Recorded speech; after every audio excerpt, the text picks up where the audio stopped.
यहाँहरु सबैजनालाई नमस्ते, सन्चै हुनुहुन्छ होला। आजको विषय भनेको आर्ष मनुस्मृतिको विषय रहनेछ। समाजमा जति पनि भ्रमहरू छन्, जति पनि मनुस्मृतिको विरुद्धमा अथवा मनुस्मृतिको विषयमा जुन विरुद्ध कुराहरू गरिन्छन्, ती सबै कुराहरूलाई एकीकृत गरेर यो भिडियो कोहीप्रति द्वेष भावना रहित र निष्कलङ्क निष्पक्ष ढङ्गले स्वतन्त्र तरिकाले बोलिएको र मनुस्मृतिको अध्ययन पश्चात मैले ज्ञात गरेको कुराहरू यहाँहरु समक्ष राख्ने कोसिस गर्दैछु। कृपया यहाँहरु सबैले सुनेर यसमा केही कमी कमजोरीहरू देख्नुभयो भने अथवा आफूलाई यो चाहिँ होइन होला, तर्क प्रमाणको आधारमा यो पुष्टि हुन्न होला जस्तो यहाँहरुले मान्नुभयो भने कृपा गरेर त्यो कुराहरू मलाई लेखेर कमेन्ट गरेर वा अन्य कुनै माध्यमले पठाउन सक्नुहुन्छ। यदि मैले गलत बोलेको रहेछु अथवा शास्त्र सम्मत रहन्छ मैले भनेको कुरा भने म यहाँहरुसँग सधैँभरि त्यो कुरा सुधार्नको लागि तत्पर रहनेछु। र मलाई जहाँसम्म लाग्छ मनुस्मृतिको विषयमा यति कुरा यहाँहरुले बुझ्नुभयो भने सम्भवतः लाग्छ पुरा शास्त्र यहाँहरुले बुझ्नुहुनेछ। यति भन्दै म मनुस्मृतिको विषयमा मैले ज्ञात गरेका, मैले अध्ययन गरेका र त्यहाँभित्र पाएका कुराहरू यहाँहरु समक्ष म राख्ने कोसिस गर्न चाहन्छु। कृपया यो भिडियोलाई पुरा हेरेर पुरा सुनेर साथ दिनुहुनेछ भन्ने कुरामा पनि म पूर्णतः विश्वस्त छु। स्मृति ग्रन्थहरू र धर्मशास्त्रहरूमा मनुस्मृति सर्वाधिक प्रामाणिक आर्ष ग्रन्थ हो। मनुस्मृतिको महत्त्व हामी यही कुराबाट ज्ञात गर्न सक्दछौँ कि ऋषिहरूले यसलाई औषध भनेका छन्। मनुर्वै यत्किञ्चा वदत् तद भैषजम, अर्थात् मनु महाराजले जुन कुरा भन्नुभयो त्यो भैषज अर्थात् औषधिको समान गुणकारी एवं लाभकारी छ। महान शास्त्रकारहरूले मनुस्मृतिको महत्त्वलाई निर्विवाद रूपमा स्वीकार्दै स्पष्ट घोषणा गरेका छन् कि मनुस्मृति विरुद्धायासा स्मृतिर्न प्रशस्यते वेदार्थोपनि बद्धत्वात् प्राधान्यम हि मनोः स्मृते। यो बृहस्पति स्मृतिको संस्कार खण्ड 13 र 14औं श्लोक हो। यसले के भन्न खोज्दैछ भन्दाखेरि जुन स्मृति मनुस्मृतिको विरुद्ध छ त्यो प्रशंसा योग्य हुँदैन। वेद अर्थको अनुसार वर्णन भएको कारण मनुस्मृति नै सम्पूर्ण मानवकृत शास्त्रमा प्रधान एवं प्रशंसनीय छ। सोही प्रकार दीर्घकालदेखि नै मनुको महत्त्व शिष्टजनहरू अत्यधिक धेरै स्वीकार्दै आएका छन्। मनुस्मृतिसँग न केवल वैदिक धर्मीहरू प्रभावित थिए अपितु बौद्ध दर्शनका अनुयायीहरू पनि त्योभन्दा धेरै प्रभावित भएको हामीले केही उदाहरणबाट हेर्न सक्दछौँ। यदि हामीले धम्मपद खोलेर हेर्यौँ भने त्यहाँ देख्न सक्दछौँ कि अभिवादनशीलस्य नित्यं बुड्ढापचायिनो चत्वारो धम्मा वदन्ति आयु विद्धो यसो बलम। धम्मपद अध्याय 8 20औं पदमा यो हामीले देख्न सक्दछौँ। धम्मपदको यो श्लोक मनुस्मृतिको अभिवादनशीलस्य नित्यं वृद्धोपसेविनः चत्वारि तस्य वर्धन्ते आयुर्विद्धा यसो बलम हो।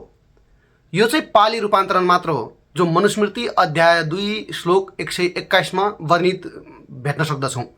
जुन व्यक्तिले वृद्धजनको सेवा एवं उनीहरूलाई अभिवादन गर्दछ उसको आयु, जीवन, विद्या, ज्ञान, यश, प्रसिद्धि तथा बल, शक्ति यी 4 गुण सदा बढ्दछन् भन्ने कुरा यहाँ देख्न सकिन्छ। जुन पद वा श्लोकको जोड भनेको विनम्रता एवं प्रौढको सम्मानलाई जोड दिने खालको छ। र यहाँ मैले जुन यो श्लोक भने यो श्लोकमा केही अक्षरहरू तलमाथि हुन सक्दछन्, किन भन्दाखेरि यो श्लोकको सङ्ख्या पनि तलमाथि हुन सक्दछ। किन भन्दाखेरि आर्ष मनुस्मृति र बजारमा भएका अन्य मनुस्मृतिमा श्लोकहरूको सङ्ख्या केही तलमाथि छ, तर यसको सही अर्थ भने यही नै हुँदछ। यस प्रकार मनुस्मृतिको दुनियाँमा व्यापक प्रचार दृष्टिगोचर हुन आउँदछ। परन्तु विगत 200 वर्षदेखि मनुस्मृतिको विरोध सुरु भएको देख्न सक्दछौँ, जसमा मनुस्मृतिमा शूद्र विरोधी श्लोक छन् भन्नु, स्त्री विरोधी श्लोक छन् भन्नु र केही अवैज्ञानिक साथै अवाञ्छनीय तथा मनुस्मृतिमा लेखिएको भेटिनु आदि आदि कुराहरू छन्। आर्ष मनुस्मृतिमा केवल 1495 श्लोक छन्, तर जुन मनुस्मृति अङ्ग्रेजीमा रूपान्तरण गरिएको छ त्यसमा कतै 2684, कतै 2964 कतै 3000 श्लोक पनि देख्न सकिन्छ। यही श्लोक सङ्ख्याको भेदबाट एउटा कुरा के स्पष्ट हुन्छ भने आर्ष मनुस्मृति बाहेक सबै रूपान्तरित मनुस्मृति हुन् र जो उत्तरकालमा प्रक्षेपण गरिएका पुस्तकहरू हुन् भनेर हामीले बुझ्न सक्दछौँ। मनुस्मृतिमा कुन श्लोक प्रक्षिप्त, मिलावट र कुन श्लोक यौगिक ज्ञात गर्नको लागि केही अनुसन्धानयुक्त अथवा अनुसन्धानात्मक कार्यको अति आवश्यकता हुन आउँदछ, जो हामीले नै गर्नुपर्ने हुन्छ। सकारण प्रक्षिप्त श्लोकहरूको तार्किक विवरण प्रस्तुत गर्न सकियोस् र मनुस्मृतिको शुद्ध वास्तविक स्वरूप समाजमाझ प्रस्तुत गर्न सकियोस्, जसले गर्दा साधारणभन्दा साधारण व्यक्तिहरूलाई मनुस्मृतिको बारेमा बुझ्न सहज होस्। भारत जस्तो देशमा सुधारको क्रम केही भइरहेको छ, तर नेपालमा आर्य समाजले केही पाइला चालेको जस्तो देखिन्छ, परन्तु स्रोतको कमीको कारण पूर्ण हुन सकेको छैन। आर्ष श्लोकलाई स्वीकार्दै प्रक्षिप्त श्लोक र भाष्यलाई हटाउनै पर्दछ। त्यो कार्य आजैदेखि शुभारम्भ गर्नुपर्दछ, नत्र हामी धेरै पछि पर्न सक्दछौँ। मैले 2 प्रकारका मनुस्मृतिको दोहोरो अध्ययन पश्चात संस्कृत भाषामा भएका श्लोक र त्यसको अङ्ग्रेजी हिन्दी रूपान्तरणमा अनेक त्रुटिहरू पाएको छु भने बजारमा त झन् 60-62 किसिमका ऐरेगैरेले अनुवाद गरेका त्यो मनुस्मृतिहरू छन्, जुन भाषिक दृष्टिले अत्यन्तै फरक र अनर्थ लाग्ने खालका छन्। मैले ऐरेगैरे यस मानेमा भने कि उनीहरूलाई संस्कृतको कुनै पनि ज्ञान छैन, तर संस्कृत श्लोकलाई हुबहु कपी पेस्ट गर्ने अनि हिन्दीमा भएको अङ्ग्रेजीमा भएको कुरालाई अनुवाद गर्ने, त्यो कुराले मनुस्मृतिमाथि न्याय हुँदैन, केवल अन्याय मात्रै भइरहेको छ।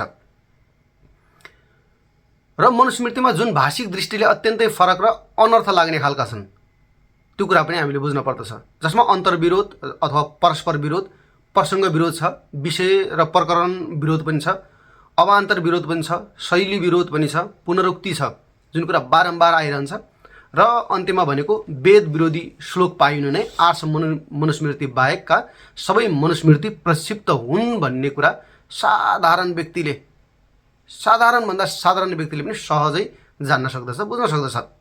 संस्कृत भाषाका श्लोक र अङ्ग्रेजी भाषाको मनुस्मृतिमा अध्ययन र तत्पश्चातको तुलनामा मलाई दृष्टिगोचर भएको केही तथ्यहरू यहाँहरू समक्ष अवगत गराउने कोसिस गर्दैछु। जस्तो कि मनुस्मृति स्वयम्भू मनु महाराज रचित आदि सृष्टिकालको प्रथम नीतिगत रचना हो, यानि कि मानव विधान हो। मनुस्मृतिमा वर्ण व्यवस्था कर्म नमान्ने छ, कर्मको आधारमा छ, जन्मना अथवा जातिको आधारमा जातिगत छैन। मनुस्मृतिमा मांस भक्षण पाप हो भनिएको छ, प्राणी हत्या मासु खानु अपराध मानिएको छ, त्यसमा भनिएको पनि छ। मनुस्मृतिमा स्त्रीलाई सम्मान गर्नुपर्ने कथन यस्तो आज्ञा छ, स्त्रीलाई दुःख दिनु कुटुम्ब विनाशको मूल कारण हो भनेर भनिएको छ। मनुस्मृति दाइजो प्रथाको स्पष्ट विरोध गर्दछ। मनुस्मृतिले पञ्चमहायज्ञलाई महत्त्व दिँदै कर्तव्य कर्मको रूपमा पालन गर्ने विधान दिएको छ। शूद्रहरूको लागि दासताको विधान मनुस्मृतिमा कहीँ कतै उल्लेख नै भएको छैन। शूद्र र स्त्री दुवैलाई धर्म पालनको अधिकार उत्तिकै छ जति विद्वान र आर्यजनलाई छ। अब यति कुरा विदित हुन्छ तब तपाईलाई चाहिँ तथाकथित दलित भन्न छोडेर स्वयंलाई गर्वले हामी आर्य हौँ भन्न थाल्दा अति अनुकूल एवं न्यायसङ्गत हुन्छ भन्ने यो मेरो धारणा हो। यसमा आफ्नो विचार राख्न सक्नुहुन्छ। मेरो सानो सानो आग्रह, आफूलाई दलित नेता भनेर सोझा साझा बीचमा मञ्चमा मनुवादी र ब्राह्मणवादी भन्दै दोष मात्र देखाउने र सत्य तथ्यबाट समाजलाई विचलित र वञ्चित मात्र गराउने कि आर्ष मनुस्मृति अध्ययन आफूले पनि गर्ने र समाजलाई पनि अध्ययन गर्न प्रेरणा दिने, यो तपाईँको विषय भयो। जुन व्यक्तिले मनुस्मृतिको विषयमा सत्य अनि वास्तविक ज्ञान अभाव हुँदै समाजमा समानता ल्याउँछु भनेर कुद्छ हिँड्छ भने त्यसको आधारलाई चाहिँ त्यसको आधार चाहिँ हामीले के मान्ने?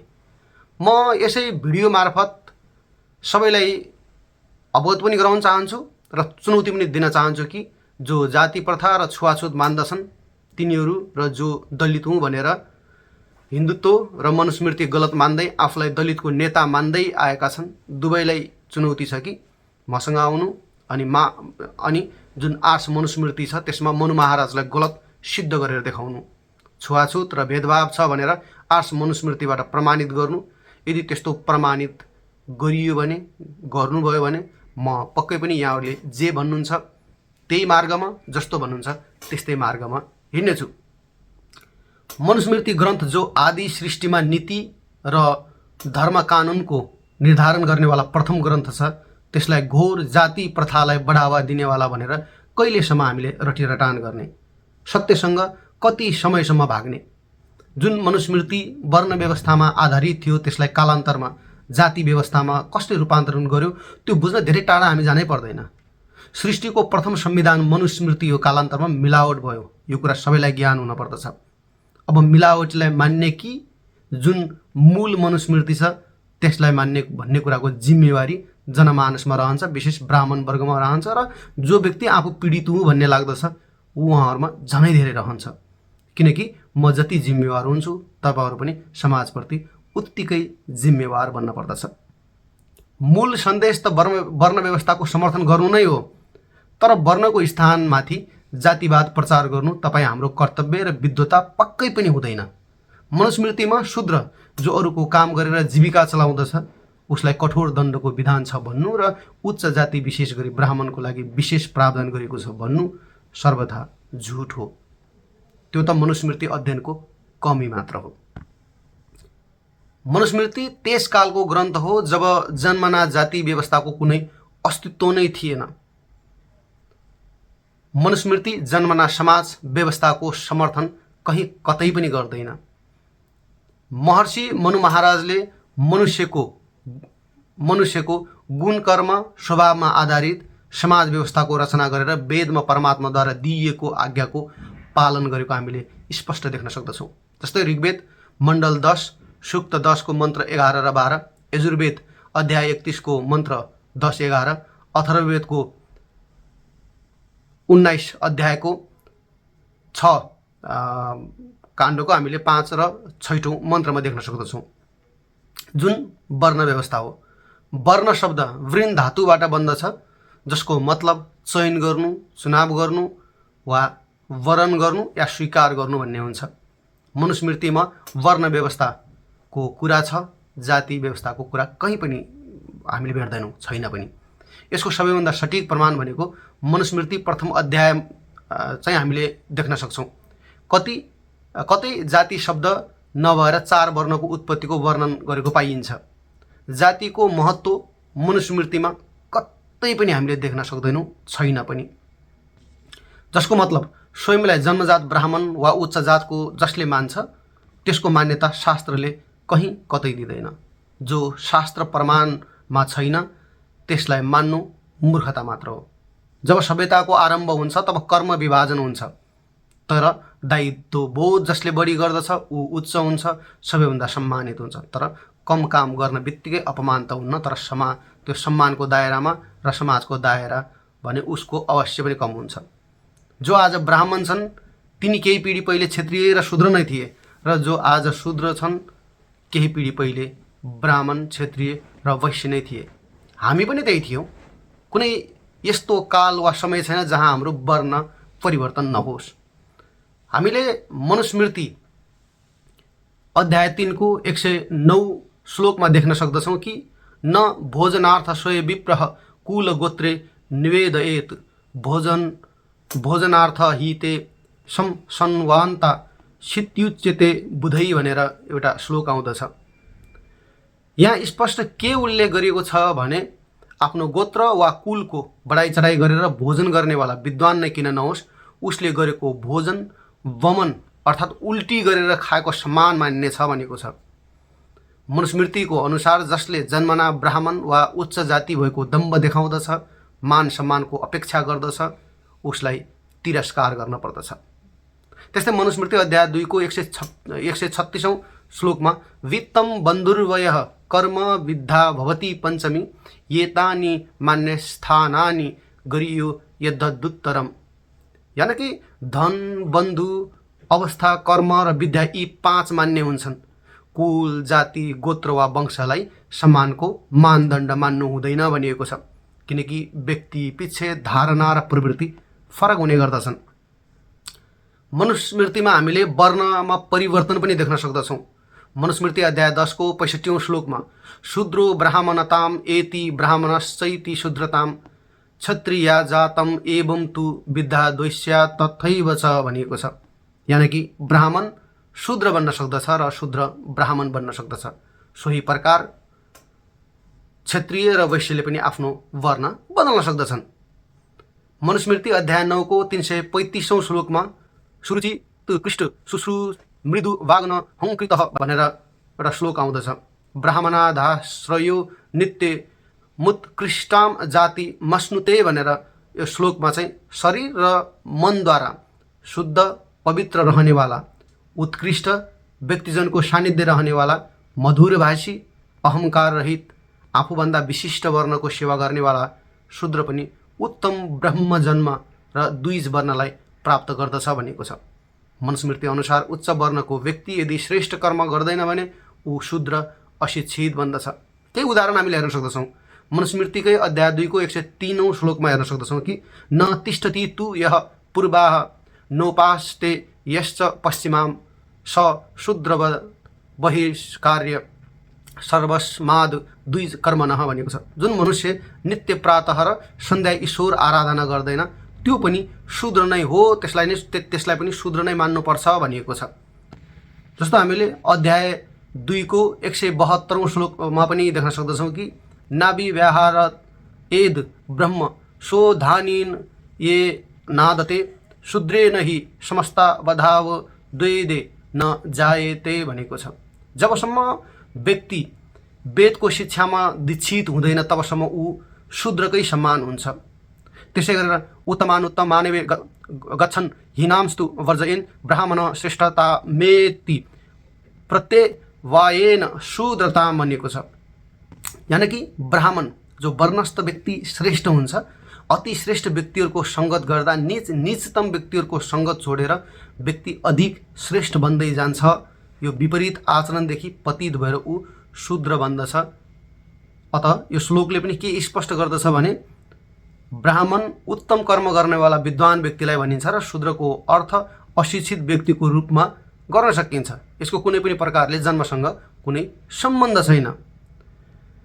सोही प्रकारले जो ब्राह्मण, क्षत्रिय वा वैश्य वेदको अध्ययन पालनलाई छोडेर अन्य विषय मात्र परिश्रम गर्दछन्, यो अनधित्ते द्विजो वेद मन्त्रस्य कुरुते श्रमम र उनीहरू शूद्र बन्दछन्। उनीहरूको आउने पिढी समेत वेदको ज्ञानदेखि वञ्चित हुन पर्दछ। स जीवन्नेव शूद्रतो मासु गच्छति सान वो यः भनेर यो श्लोकले मनुस्मृतिको अनुसार आज विश्वमा केही अपवादलाई छोडेर बाँकी सबै व्यक्ति भ्रष्टाचार, जातिवाद, स्वार्थ साधना, अन्धविश्वास, विवेकहीनता, लिङ्गभेद, चाप्लुसी, अनैतिकता इत्यादि कर्ममा लिप्त छन्। जो यी कर्ममा लिप्त छन् ती सबै शूद्र हुन् भनिएको छ। सोही कारण यदि कुनै गुरु वा विद्वान ब्राह्मण छ तर अभिवादन साथै नीतिगत र धार्मिक प्रश्नको शिष्टताद्वारा उत्तर दिन असमर्थ छ भने ऊ पनि शूद्र हो, अशिक्षित व्यक्ति हो भनिएको छ। यो न व्यक्ति विवादस्य विप्रह प्रत्यय विवादनम नाविवाद छ विदुषा या यथा शूद्र तथै व स भनिएको छ। शूद्रले पनि अध्यापन गराउन सक्दछ। कुनै व्यक्ति शूद्र छ, ऊ अशिक्षित छ तर उसँग कुनै कौशलयुक्त विशेष ज्ञान छ भने त्यो ज्ञान विद्वान ब्राह्मणले पनि प्राप्त गर्न पर्दछ भन्ने विधान मनुस्मृतिमा मात्रै मिल्दछ, दुनियाँको अन्य कुनै ग्रन्थमा मिल्दैन। आफूभन्दा न्यून व्यक्तिसँग शुद्ध विद्या छ भने उक्त विद्यालाई ग्रहण गर्न पर्दछ। साथै कमजोर कुलमा जन्मेकी उत्तम स्त्री छिन् भने उनलाई श्रीमतीको रूपमा स्वीकार गर्न पर्दछ, यानि कि उनीसँग विवाह गर्न पर्दछ, किनकि त्यस्ती स्त्री कुलको मर्यादा राख्नेवाली हुन्छन्। श्रद्धान शुभाम विद्या माददीतारदपि अत्यन्तदपि परम धर्मम स्त्री रत्नन दुष्कुलादपि भनेको छ। अब्रह्मणा दधेन मापत्काले विधीयते अनुव्रजा च शुश्रूषा यावध्ययनम गुरोः। यानि कि आवश्यकता पर्यो भने जो ब्रह्म विरोधी छ उससँग पनि विद्या आर्जन गर्न सकिन्छ, परन्तु त्यस्तो गुरुको सेवा अध्ययन पूर्ण भए पश्चात हामीले स्वतः त्याग्न पर्दछ। ब्राह्मण प्राप्तिको लागि आधार कर्म भनेको मनुको वर्ण व्यवस्था मनुस्मृतिको अनुसार बुवा आमालाई बच्चाको बाल्यकालमा उनीहरूको रुचिको र प्रवृत्ति पहिचान गरी ब्राह्मण क्षेत्रीय वा वैश्य वर्णको ज्ञान साथै प्रशिक्षण प्राप्त गर्नको लागि गुरुकुल पठाउने आज्ञा गर्दछ। सम्भवतः मातापिताले अवश्य पनि आफ्नो बच्चालाई ब्राह्मण बनाउन चाहन्छन्, परन्तु यसको लागि व्यक्तिमा ब्राह्मणोचित गुण कर्म स्वभावको हुनु अति आवश्यक हुन्छ। ब्राह्मण वर्णमा जन्म लिनुले मात्र अथवा ब्राह्मणत्वको प्रशिक्षण कुनै गुरुकुलमा प्राप्त गर्न बित्तिकै कुनै व्यक्ति ब्राह्मण बन्दैन जबसम्म उसको योग्यता ज्ञान र कर्म ब्राह्मणोचित नहोस्। उदाहरणको लागि मनुस्मृति अध्याय 2 को 157 श्लोक हेर्न सक्दछौँ। यथा काष्ठमयो हस्ति यथा चर्मयो मृगः यस्र विप्रो न ध्यान यस्ते नाम बिभ्रति भनेर आउँदछ। जसरी काठद्वारा बनाइएको हात्ती र छालाद्वारा बनाइएको हरिण नाम मात्रको हरिण र नाम मात्रको हात्ती हुन्छ, सोही प्रकार वेद ज्ञान बिनाको ब्राह्मण नाम मात्रको ब्राह्मण हुन्छ, त्यसको कुनै काम हुँदैन। सोही कारण पढ्नु पढाउनु चिन्तन मनन गर्नु ब्रह्मचर्य अनुशासन सत्यभाषण आदि व्रतको पालना यज्ञ परोपकार आदि सत्कर्म गर्दा वेद विज्ञान आदि पढ्दा कर्तव्यको पालन गर्दा दान गर्दा र आदर्शहरूको प्रति समर्पित रहने हुँदा मनुष्यको यो शरीर ब्राह्मण बन्दछ भनेको छ। स्वाध्यायेन व्रतैर्होमस्ति विधिनेज्या सुतहि महायज्ञैश्च यज्ञैश्च ब्राह्मीयं क्रियते तनुः। हाम्रो वास्तविक जन्म भनेको शिक्षा प्राप्त भए पश्चात मात्र हुन सम्भव छ। शिक्षा नै वास्तविक जन्म हो भनेर हामीले बुझ्न पर्दछ। मनुको अनुसार मनुष्यको वास्तविक जन्म विद्या प्राप्ति पश्चात मानिएको छ। जन्मतः प्रत्येक मनुष्य शूद्र या अशिक्षित हुन्छ। ज्ञान र संस्कारद्वारा स्वयंलाई परिष्कृत गरेर योग्यता प्राप्त गरे पश्चात व्यक्तिको दोस्रो जन्म हुन्छ र ऊ द्विज विद्वान ब्राह्मण नामले परिचित बन्दछ। शिक्षा प्राप्तिमा जो असमर्थ हुन्छन् वा प्राप्त गर्दैनन् उनीहरू शूद्र बन्दछन्। यो पूर्णतः गुणवत्तामाथि आधारित व्यवस्था हो जसको शारीरिक जन्म वा आनुवांशिक गुणसँग कुनै लिनुदिनु नै हुँदैन। हामीले मनुस्मृति अध्याय 2 को 148 श्लोकलाई देख्यौँ भने त्यहाँ वेदमा पारङ्गत आचार्यद्वारा शिष्यलाई जब गायत्री मन्त्रको दीक्षा प्रदान गरिन्छ तब उपरान्त उसको वास्तविक जन्म हुन्छ भनिएको छ। आचार्य सत्वस्य याम जातिम विधि वद्वेद पारगः उत्पाद इति सावित्र्या सा सत्या सा अजम जरामरा भनेको छ। यानि कि ज्ञान रूपी जन्ममा दीक्षित भएर मनुष्य मुक्तिलाई प्राप्त गर्दछ। यो नै मनुष्यको वास्तविक उद्देश्य हो। सुशिक्षा बिना मनुष्य बन्न सक्दैन। सोही कारण ब्राह्मण क्षेत्रीय वैश्य हुने कुरा छोडेर जबसम्म मनुष्य राम्रोसँग शिक्षित हुँदैन तबसम्म उसलाई मनुष्य पनि मान्न सकिँदैन। ब्राह्मण क्षेत्रीय वैश्य शूद्र यी त पछिका कुराहरू हुन्। सोही कारण हामी मनुस्मृतिकै यदि अध्याय 2 को 146 श्लोकलाई पनि हेऱ्यौँ भने त्यहाँ जन्म दिनेवाला पिताभन्दा ज्ञान दिनेवाला आचार्य रूप पिताभन्दा अधिक सम्मानित साथै माननीय हुन्छ भनिएको छ। उत्पादक ब्रह्मदातृ गृह्यान ब्रह्मदः पिता ब्रह्मजन्म हि विप्रस्य प्रत्येचेह च शाश्वतम भनिएको छ।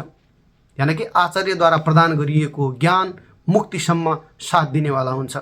पिताद्वारा प्राप्त शरीर त यसै जन्मको साथ नष्ट भइजान्छ। अर्को श्लोकमा चाहिँ कामान माता पिता चैनः यदुत्पाद एतो मिथः सम्भूतिं तस्यताम विद्याध धोना ओ भिजायते भनेको छ। यानि कि माता पिताद्वारा उत्पन्न सन्तान यानि कि माताको गर्भबाट प्राप्त जन्म साधारण जन्म हो। वास्तविक जन्म शिक्षा पूर्ण गरे पश्चात मात्र सम्भव हुन्छ। आफ्नो श्रेष्ठता प्रमाणित गर्नको लागि कुलको नाम अगाडि राख्नु मनुको अनुसार अत्यन्त मूर्खतापूर्ण खेदजनक कृत्य मानिएको छ। मनु महाराजले त्यो कुरालाई कहिल्यै स्वीकार गर्नु हुँदैन। आफ्नो कुलको नाम अगाडि राख्नुभन्दा व्यक्ति आफू कति शिक्षित छ त्यो प्रस्तुत गर्नु उपयुक्त र व्यवहार सम्मत हुन आउँदछ। कसैले म ब्राह्मण कुलमा जन्मिए भन्दैमा शास्त्रको अध्ययन छैन भने उसलाई ब्राह्मण मान्नु र सम्मान गर्नु पनि मूर्खता हो। ब्राह्मण क्षत्रियो वैश्य त्रयो वर्णा 2 जातयः चतुर्थ एक जातिस्तु शूद्रो नास्ति तु पञ्चमः। ब्राह्मण, क्षत्रिय र वैश्य यी 3 वर्ण विद्या अध्ययनद्वारा दोस्रो जन्म प्राप्त गर्दछन्। विद्याध्ययन नगर्नेवाला शूद्र चौथो वर्ण बन्दछ। यी 4 वर्णको अतिरिक्त आर्यहरूमा यानि कि श्रेष्ठ मनुष्य जातिमा अर्को 5औं कुनै वर्ण हुँदैन भनिएको छ। यसको मतलब यदि कुनै व्यक्ति आफ्नो शिक्षा पूर्ण गर्न सक्दैन भने ऊ दुष्ट हुँदैन, उसको कृत्यले ऊ असल व्यक्ति बन्न सक्दछ। र यदि फेरि असल शिक्षाको प्राप्ति गर्यो भने ऊ फेरि 2 जानकी ज्ञानी बन्दछ। अत शूद्र एउटा विशेषण मात्र हो, जाति होइन भन्ने कुरा हामीले बुझ्न पर्दछ। नीच कुलमा जन्मेको व्यक्तिलाई तिरस्कार गर्न हुँदैन। यदि समाजमा कुनै व्यक्तिको जन्म आर्थिक वा अन्य दृष्टिले उर्वर हुन सकेको छैन भने उक्त व्यक्तिलाई कुलको कारण उसको प्रगतिमा बाधक नबनोस् भनेर महर्षि मनु महाराजले केही त्यो नियमहरू चाहिँ निर्धारण गरिदिनु भएको छ। जस्तो अध्याय 4 को 141 मा हेर्यौं भने हामीले हीनाङ्गा रिक्तिताङ्ग विद्याहीनान वयोधिकान रूपद्रवीन हीनांश जाति हीनांश नाछि पेत भनेर एउटा नियम आउँदछ। यानि कि अपाङ्ग, अशिक्षित, प्रौढ, रूप तथा धनले रहित वा कमजोर कुलका यिनीहरूलाई आदर र अधिकारदेखि वञ्चित गर्नु हुँदैन भन्नुभएको छ। वञ्चित नगर्ने नियम दिनुभएको छ। किनभने यस्तो कुनै व्यक्तिको अधिकारत मापन त्यो चाहिँ हामीले मापदण्ड हुँदैन भनेर पनि त्यहाँ जानकारी गराउनु भएको छ। प्राचीन इतिहासमा वर्ण परिवर्तनको उदाहरण देख्न सक्दछौँ। ब्राह्मण, क्षत्रिय, वैश्य र शूद्र वर्णको सैद्धान्तिक अवधारणा गुणको आधारमा शास्त्रमै देख्न सकिन्छ र समाजमा पनि देख्न सकिन्छ। जन्मको आधारमा कहीँ कतै देखिँदैन। प्राचीन समयमा यसको व्यावहारिक चलन भएको देख्न सकिन्छ। जब यस्तो गुण, कर्म र व्यवहारमा आधारित वैज्ञानिक व्यवस्थालाई हाम्रै दिग्भ्रमित पुर्खाहरूले म्लेच्छहरूसँग सुन, पैसा आदिको लालचमा मूर्खतापूर्ण जन्मना व्यवस्थामा बदलिदिए, तबदेखि त्यो गल्तीको नराम्रो परिणाम हामीले आजसम्म भोग्दैछौँ। यानि कि केही पुर्खाहरूको त्यो लाखौं पुर्खाहरू थिए भने त्यसमा 2-4 जना गद्दार पुर्खाहरूको कारण हामीले त्यो कुरा अहिले पनि भोगिरहेका छौँ। वर्ण परिवर्तनका केही उदाहरणहरू पनि हामीले हेर्न सक्दछौँ। हाम्रो समाजमा या मानव समाजमा र महर्षि मनु महाराजको आधारमा हामीले हाम्रो वर्ण पनि परिवर्तन गर्न सक्दछौँ। हामीलाई थाहा हुन पर्दछ कि एत्रेय ऋषि दास अथवा अपराधीका पुत्र थिए भन्ने कुरा। यो कुरा त हामीलाई ज्ञान नै होला।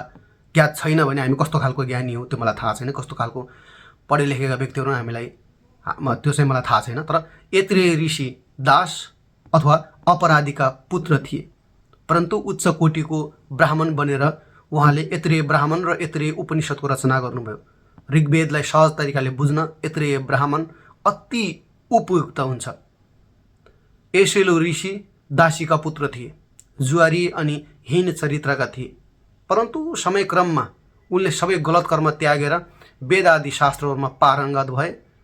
ऋग्वेदमाथि अनुसन्धान गरेर आविष्कार गरे। ऋषिहरूले उनका विद्वता र खोजलाई सम्मान स्वरूप आफ्नो सभामा आमन्त्रित गरेर आचार्य पद प्राप्त गरिदिएका थिए अथवा आचार्य पद प्रदान गरेका थिए। उहाँले प्राप्त गर्नुभएको थियो। त्यो हामीले एत्रेय ब्राह्मण अध्याय 2 को 19औं श्लोकमा देख्न सक्दछौँ। सत्यकाम जाबाल गणिका, यानि कि त्यो समय गणिका भनेको लगभग वेश्या जस्तै उनका पुत्र थिए, परन्तु उनको साधना र ज्ञान प्राप्तिले उनी ब्राह्मण बने। राजा दक्षको पुत्र पृषद शूद्र, उनको कर्मले शूद्र बनेका थिए। प्रायश्चित स्वरूप तपस्या गरेर उनले मोक्ष प्राप्त गरेको कुरा विष्णु पुराणमा उल्लेख गरिएको छ। यदि उत्तर रामायणको मिथ्या मिलावट कथाको अनुसार शूद्रको लागि तपस्या गर्न निषेध हुँदो हो त पृषद यस्तो कर्म कसरी गर्न सम्भव भयो होला भनेर पनि एकपटक विचार गर्न सक्नुहुन्छ। राजा नेदिष्टको पुत्र नाभाग वैश्य भएका थिए। पुनः राजा नेदिष्टका अन्य पुत्रहरूले क्षत्रिय वर्ण अपनाए भनेर पनि विष्णु पुराणमा उल्लेख गरिएको छ। दृष्ट नाभागको पुत्र थिए, परन्तु उनी कालान्तरमा ब्राह्मण भए र उनका पुत्रले क्षेत्रीय वर्ण अपनाए भनेर विष्णु पुराणको हामीले 4औं अध्यायको 2 र 2 श्लोकमा देख्न सक्दछौँ। अगाडि गएर उनका वंशमा पुनः केही ब्राह्मण भयो भनेर पनि हामीले विष्णु पुराणमै त्यही देख्न सक्दछौँ। भागवतको अनुसार राजपुत्र अग्निवेश्य ब्राह्मण भए। विष्णु पुराण र भागवतको अनुसार रथोत्तर क्षेत्रीय वर्णबाट ब्राह्मण बनेका थिए। हरित क्षेत्रीय पुत्रदेखि ब्राह्मण भयो भनेर पनि यो कुरा पनि हामीले विष्णु पुराणमा देख्न सक्दछौँ।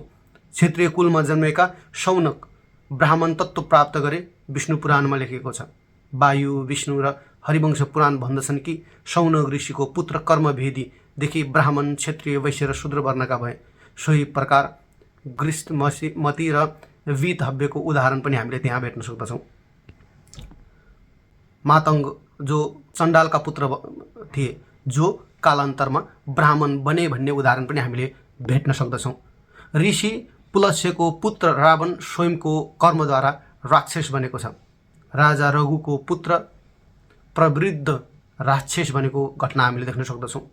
त्रिशङ्कु राजा थिए तर उनको कर्मले गर्दा उनी चण्डाल बन्न पुगे। विश्वामित्रको पुत्रले शूद्र वर्ण अपनाएको प्रसङ्ग भेटिन्छ। विश्वामित्र स्वयं क्षेत्रीय थिए परन्तु अहोभावसँगको ध्यान र ज्ञानद्वारा उनी ब्राह्मण बने। विदुर दासीका पुत्र थिए तथापि उनी ब्राह्मण भएर हस्तिनापुर साम्राज्यको मन्त्री पद सुशोभित गरे र त्यो पदको योग्य बने। वत्स शूद्रकुलमा उत्पन्न भएर समेत ऋषि बनेको ऐत्रेय ब्राह्मणमा भेट्न सक्दछौँ। मनुस्मृतिमा प्रक्षिप्त गरिएका श्लोकमा केही क्षेत्रीय जातिहरू सबै होइन, केही शूद्र बने भन्ने विवरण आउँदछ। जस्तो पौण्ड्रक, अरौड, द्रविड, कम्बोज, एवन, शक, पारत, पल्हव, चीन, किरात, दरद, खस आदि।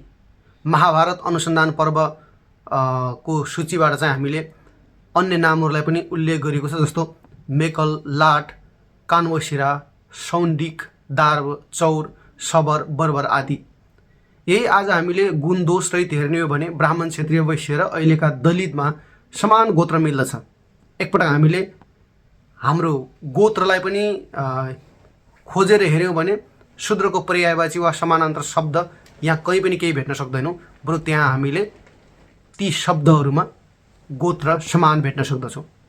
आफूलाई तपाईँहरूले के भन्ने कुरा चाहिँ तपाईँहरूकै विषयको कुरा भयो। भन्न नै मन भयो चाहिँ म चाहिँ आर्य भन्नु होला र सोही अनुसारको गुण धारण गर्नु होला।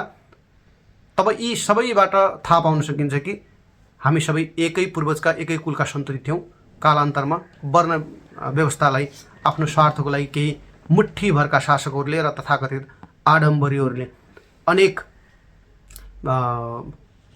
जातिमा विभाजित गरिदिए र हामीलाई फरक तरिकाले लडाएर राज गर्ने उनीहरूको दृष्टान्त चाहिँ लगभग साबित भएको पनि यहाँ देख्न सक्दछौँ। मनुस्मृतिमा हामीले अध्ययन गर्दै जाँदाखेरि त्यहाँ चाहिँ शूद्रहरूलाई आदर गर्नुपर्ने, शूद्रहरूलाई सम्मान गर्नुपर्ने, उनीहरूलाई चाहिँ आदरको भावले हेर्नुपर्ने, सम्मानको दृष्टिले हेर्नुपर्ने र त्यस्तो कर्तव्य देखाउनु पर्ने पनि मनु महाराजको विधान छ। मनु महाराज परम मानवीय थिए। उनी जान्दथे कि सबै शूद्र जानेर बुझेर शिक्षाको उपेक्षा कदापि गर्ने छैनन्। जो कुनै कारणवश जीवनको प्रथम ज्ञान र शिक्षादेखि वञ्चित हुन्छ उसले जीवनभरि त्यसको सजाय भोग्न नपरोस् भनेर समाजमा शूद्रको लागि उचित सम्मानको व्यवस्था गर्दछन्। मनु महाराजले शूद्रप्रति कहीँ अपमानजनक शब्दको प्रयोग गरेको मैले भेटेको छैन। मनुस्मृतिमा अत्यधिक स्थानमा शूद्रको लागि अत्यन्त सम्मानजनक शब्द प्रयोग गरेको मैले भेटेको छु। मनु महाराजको दृष्टिमा ज्ञान र शिक्षाको अभावमा कमजोर वर्ग जसलाई शूद्र भनिन्छ ऊ समाजको सबैभन्दा अबोध घटक हो जो परिस्थितिवश भट्किन सक्दछ। उनीहरूलाई समाजले अधिक सहृदयता अनि सहानुभूति प्रदान गर्नुपर्दछ। हामीले केही उदाहरणहरू हेर्न सक्दछौँ। मनुस्मृतिकै अध्याय 3 को 112 श्लोक हेर्न सक्दछौँ। शूद्र वा वैश्यलाई अतिथि रूप आउँदा परिवारले उनीहरूलाई सम्मानसहित भोजन गराउनु भन्नुभएको छ। त्यस्तै आफ्ना सेवकलाई पहिले भोजन गराएर मात्र दम्पतिहरूले भोजन गर्नु भन्नुभएको छ। यहाँ सेवकलाई हामीले घरमा काम गर्ने कोही व्यक्ति राखेका छन् उसलाई पनि हामीले शूद्रको शब्दमा तुलना गर्न सक्दछौँ। त्यसै गरेर मनुस्मृति अध्याय 2 को 137 श्लोकमा धन, बन्धु, कुल, आयु, कर्म, श्रेष्ठ विद्यासँग सम्पन्न व्यक्तिहरूले यदि वृद्ध सेवक शूद्रलाई पनि भेटियो भने अथवा त्यो शूद्र आफूसँग छ भने उसलाई चाहिँ पहिले सम्मान दिनु, खाने कुराहरूदेखि लिएर सम्मानका कुराहरू चाहिँ सबभन्दा पहिले उसलाई प्रदान गर्नु भनिएको छ। अब मनुस्मृति वास्तवमा हो त के? मनुस्मृतिलाई हामीले कुन आधारले चिन्ने अथवा मनुस्मृतिलाई हामीले चाहिँ किन मान्ने भन्ने कुरा छ। मनुस्मृति एक त पहिलो कुरा आदि सृष्टिको ग्रन्थ हो, वेद अपौरुषेय हो, त्यो ईश्वरको ज्ञान हो र त्यो पछि वेद आधारित कुराहरू धेरै भएको हुँदाखेरि हामीले मनुस्मृतिलाई मान्नु पर्दछ भन्ने यहाँ त्यो तरिकाले चाहिँ मैले यहाँहरू माझमा राख्ने कोसिस चाहिँ गरिरहेको छु। यहाँहरूले सम्भवतः लाग्छ धेरै कुराहरू बुझि पनि सक्नुभएको छ होला। मनुस्मृति वेदमाथि नै आधारित नीतिगत शास्त्र हो। वेदलाई छोडेर अन्य सम्पूर्ण ग्रन्थमा जस्तो इसाई मिसनरीहरूले मिलावट गर्न भएका छन्। वेद ईश्वरीय ज्ञान नभएको कारण त्यसमा मिलावट गर्न अत्यन्त कठिन छ। वेदबाटै संसारका सबै विद्या र ज्ञानहरू निक्लिने हुँदा वेदमा मिलावट असम्भव प्राय नै छ। वेदलाई नै आधार बनाएर ऋषिहरूले अन्य ग्रन्थ बनाएका हुन् र ऋषिहरूका ग्रन्थ हेरेर पश्चिम र अन्य भाषा अनि संस्कृतको विकासक्रम जान्ने कोसिस गरे, तर आधा अधुरो ज्ञानमा मात्रै सीमित भए। वेदको स्थानमा प्रामाणिकता सबैभन्दा उच्च छ र वेदकै रक्षणद्वारा मात्र जगतमा अगाडि सिर्जन सम्भव हुनेछ। सम्पूर्ण ग्रन्थ स्मृति, ब्राह्मण, महाभारत, रामायण, गीता, उपनिषद, आयुर्वेद, नीतिशास्त्र, दर्शन, व्याकरण साथै पश्चिमको पुरा भाषा र साहित्य, दुनियाँका सबै संस्कृति र साहित्य इत्यादिलाई जाँच्ने कसौटी भनेको केवल वेद मात्र हो र जहाँसम्म वेद अनुकूल छन् त्यहाँसम्म मात्र ग्रन्थहरू मान्य हुन्छन्। बाइबल, कुरान वेद अनुकूल सबै स्थानमा सिद्ध हुँदैनन्, सोही कारण ती पुस्तक प्रमाणित होइनन्। कसैले फेरि यो हाम्रो शास्त्रमा अथवा हाम्रो पुस्तकको विरुद्धमा बोल्यो जस्तो लाग्न सक्दछ। ईश्वर केवल एक छ। एक भनेको त सङ्ख्यामा गन्ने एक होइन, उसको गुण, उसको कर्म, उसको स्वभाव, उसले गर्ने न्याय, उसको सार्वभौमिकता, उसको सर्वकालिकता भनेको एक छ। सोही कारणले ती ग्रन्थहरूमा वर्णन गरिएको त्यो केवल व्यक्ति विशेष र विचार विशेषका कुराहरू हुन्। त्यो परमात्माको यथोचित ज्ञान त्यहाँ हामीले भेट्न सक्दैनौँ र त्यो ईश्वरकृत हुने झन् कुरै भएन। सोही कारण ती पुस्तकहरू चाहिँ प्रमाणिक होइनन्। प्रमाणिक केवल वेद मात्र हो भन्ने कुरा हामीले बुझ्न पर्दछ। मनु महाराजले पनि वेदलाई नै धर्मको मूल मानेका छन्। हामीले अध्याय 2 को 8मा र 2 को 11मा हेर्न सक्दछौँ। त्यहाँ विद्वान मनुष्यले आफ्नो ज्ञानको चक्षुद्वारा सबै वेदकै अनुसार कर्तव्यको पालन गर्न पर्दछ भन्ने कुरा मनुस्मृति अध्याय 2 को श्लोक 8मा भेट्न सक्दछौँ। मनुका विचार, उनको मूल रचना वेदानुकूल नै छ र मनुस्मृतिमा जहाँ जहाँ वेद विरुद्ध मान्यताहरू मिल्दछन् ती सबै प्रक्षिप्त मिलावट हुन् भन्ने कुरा हामीले सजिलै बुझ्न सक्दछौँ। किनकि वेद विरोधी श्लोक हुनु मनुस्मृतिमा उपयुक्त मानिँदैन।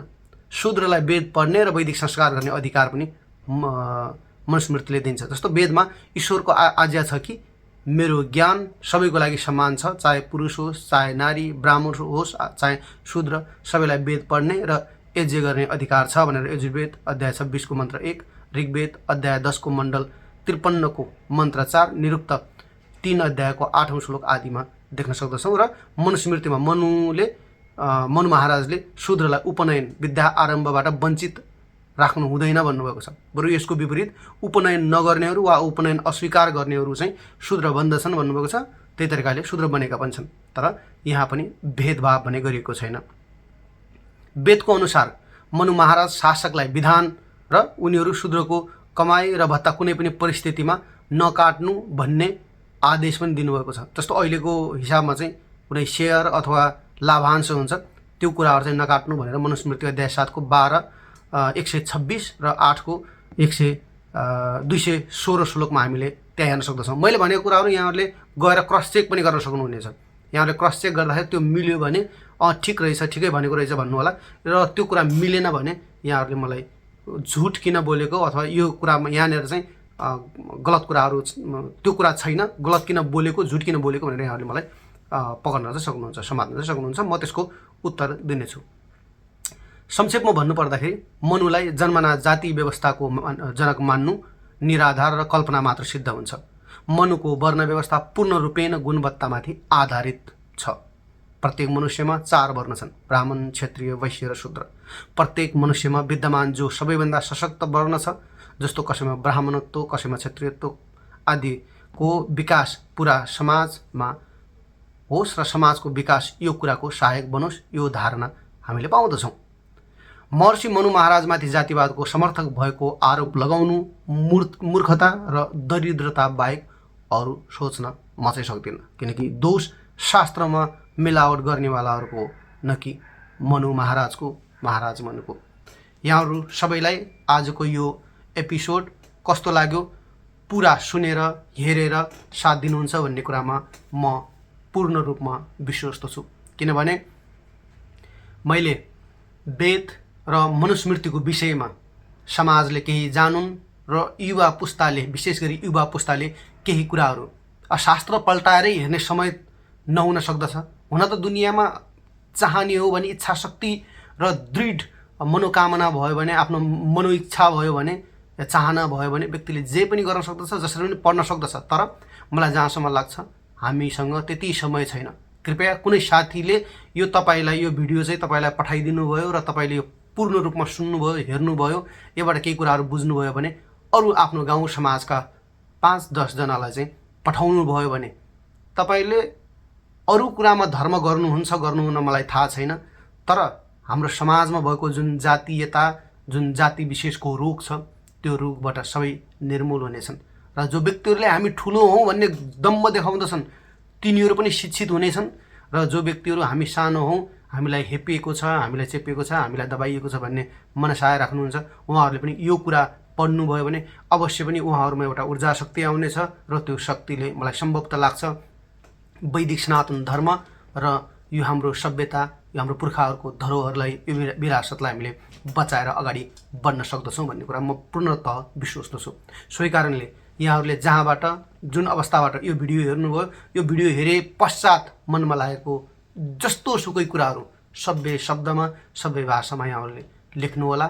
र मैले बोल्दै गर्दाखेरि केही कुराहरू त्रुटि हुन सक्दछन्, तलमाथि हुन सक्दछन्, ती कुराहरूमा चाहिँ यो कुरा त्रुटि भयो, यो कुरामा चाहिँ यहाँले सुधार गरिदिनु भयो भने, अथवा यो विषयमा चाहिँ यहाँले बोलिदिनु भयो भने ठिक हुन्छ भनेर तपाईँले मलाई आफ्नै भाइ, आफ्नै दाइ, आफ्नै छोरा सम्झेर, आफ्नै हितैषी सम्झेर, एउटै परिवारभित्रको मलाई पनि आफ्नै कुटुम्ब नै सम्झेर यहाँहरूले अनुरोध गर्नुभयो भने सम्भवतः लाग्छ यहाँहरूसँग मैले बहस गर्ने, बहस त भन्दैन म, तर त्यसलाई भलाकुसारी गर्ने कोसिस गर्न सक्दछु। र जुन जुन व्यक्तिहरू विधर्मी तरिकाले अथवा अधर्मतिर प्रेरित भइसकेका छन्, जो वैदिक सनातन धर्म र यो पूर्वीय सभ्यता र धर्म बाहेकका अन्य कुनै मत, मजहब, पन्थ, सेक्ट, कल्टमा, डगमामा लागेका छन् र उनीहरूले मलाई चुनौती दिन चाहन्छन् भने त्यस्तो व्यक्तिहरूसँग म चुनौती लिन तयार छु। किन भन्दाखेरि कुनै व्यक्ति बरु नास्तिक भएर समाजमा जियो भने ऊ चाहिँ समाजको लागि बढी सकारात्मक, फाइदाजनक साबित हुन सक्दछ। तर जसले म धर्म चाहिँ फरक धर्ममा आस्था राख्छु भनेर फरक तरिकाले फरक विचारहरूतिर जान थाल्यो भने त्यो चाहे हिन्दू धर्मबाट निक्लेको होस्, बौद्धबाट निक्लेको होस्, किराँतबाट निक्लेको होस्, जैन, पारसी वा अन्य प्राकृतिक धर्मबाट अथवा त्यो संस्कृतिबाट निक्लिएर म अन्य कुनै कल्टलाई मान्छु, अरबी कल्टलाई मान्छु अथवा अन्य कसैलाई मान्छु भनेर ऊ बाहिर निक्लेको छ भने र त्यो व्यक्तिले मलाई चुनौती दियो भने म चाहिँ उनीहरूसँग बहस गर्नको लागि सदा तत्पर छु। प्रत्यक्ष आमने सामान्य भएर त बहस गर्न असम्भव होला, तर अहिलेको भर्चुअल माध्यम छ, जुमबाट, स्ट्रिम यार्डबाट वा अन्य कुनै माध्यमबाट त्यस्तो उहाँहरूले बहस गर्ने, उहाँहरूले चाहिँ कोसिस गर्नुभयो भने र मलाई चुनौती दिन चाहनुभयो भने उहाँहरूसँग म तर्क प्रमाणसहित उहाँहरूसँग यो धार्मिक कुराहरू, धर्मको कुराहरू र शास्त्रको कुराहरूमा म जुनसुकै तरिकाले पनि उहाँहरूसँग बहस गर्नको लागि तत्पर छु। र मेरो यो जति अनुभव छ, मेरो जति यो सिकाइ प्रक्रिया छ, यो सिकाइ प्रक्रियामा केही कमी हुन सक्दछ, तर सर्वथा झुट भने पक्कै पनि छैन। सर्वथा म सत्य नहुन पनि सक्दछु, तर सत्यको मार्गको म वाहक भने अवश्य पनि हो। धन्यवाद। नमस्ते। ओम